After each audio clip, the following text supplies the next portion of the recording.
पशु बलि का दुष्परिणाम। महाराजा पृथु का पुत्र बरही बड़ा कर्मकांडी था। वह दिन रात तरह तरह के कार्यों में लगा रहता था। वह श्री हरि की उपासना न करके देवी देवताओं की उपासना किया करता था। वह देवी देवताओं को प्रसन्न करने के लिए तरह तरह के यज्ञ और अनुष्ठान आदि किया करता था। केवल यही नहीं, बरही देवी देवताओं को प्रसन्न करने के लिए जीवों की बलि भी दिया करता था। जीवों को बलि देते समय वह हर्षित होता था और अपने आप को धन्य मानता था। एक दिन देवर्षि नारद भ्रमण करते हुए बरही की सेना में उपस्थित हुए। बरही ने उनका स्वागत किया और बैठने के लिए उन्हें सुंदर आसन दिया। देवर्षि नारद ने बरही के कर्म कांडों की चर्चा करते हुए कहा, राजन, आप दिन रात देवी देवताओं को प्रसन्न करने के लिए तरह तरह के कर्म करते रहते हैं और पशुओं की बलि भी देते हैं।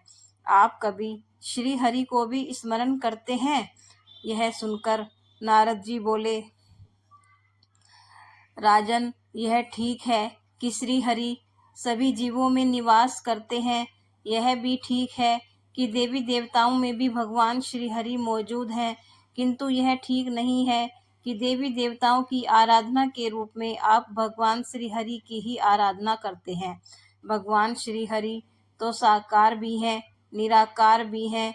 वे भेदों से परे हैं। उनके सामने देवी देवता भेदों से परे नहीं है। भगवान श्री हरि दयामय हैं। वे भोगों और बलियों से प्रसन्न नहीं होते। वे प्रसन्न होते हैं प्रेम और भक्ति से। मनुष्य को देवी और देवताओं की पूजा छोड़कर भगवान श्री हरि के श्री चरणों से प्रेम करना चाहिए। उन्हीं में अपना मन रमाना चाहिए। नारद का कथन सुनकर बरही मौन रहा। वह मन ही मन में कुछ सोचता रहा। नारद ने बरही की ओर देखते हुए पुनः कहा, राजन, आप देवी देवताओं को प्रसन्न करने के लिए पशुओं की बलि देते हैं। यह पाप है, अधर्म है। जीवों की हिंसा से बढ़कर दूसरा पाप कोई नहीं होता। अतः आपको जीवों की बलि नहीं देनी चाहिए। किंतु नारद के कथन का बरही के मन पर कोई प्रभाव नहीं पड़ा। वह उनके समझाने के बाद भी कर्म कांडों में लगा रहा। देवी देवताओं को प्रसन्न करने के लिए बलि देता रहा। बरही जब मृत्यु के पश्चात यमलोक में गया तो उसके मार्ग को रोककर सभी पशु खड़े हो गए जिनकी उसने बलि दी थी। वे बरही को घूर घूर कर देख रहे थे। बरही उन्हें देखकर डर गया और सहायता के लिए पुकारने लगा। उसकी पुकार सुनकर यमदूत अट्टहास करने लगे। उन्होंने बड़े जोर से हंसते हुए कहा, मूर्ख, तुम जिन पशुओं की बलि देकर हर्षित हुआ करते थे, वे ही आज तुमसे बदला लेने के लिए तुम्हारे सामने खड़े हैं। तुम्हारी सहायता कोई नहीं कर सकता। यमदूतों का कथन सुनकर बरही आर्त स्वर में बोला, मैंने जीवन भर जो भी हिंसा की थी वह देवी देवताओं को प्रसन्न करने के लिए की थी। यमदूत बोले, मूर्ख, कोई भी देवी देवता बलि से प्रसन्न नहीं होता। मनुष्य अपने मन के विकारों के ही कारण देवी देवताओं को बलि दिया करता है। अगर देवी और देवता बलि से प्रसन्न होते तो क्या वे तुम्हारी सहायता नहीं करते? तुमने बड़ी भूल की है।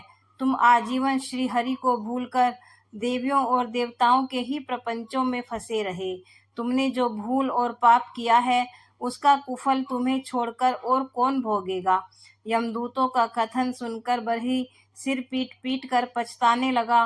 वह सोचने लगा, काश मैंने नारद जी की बात मान ली होती, लेकिन अब पछताने से क्या फायदा।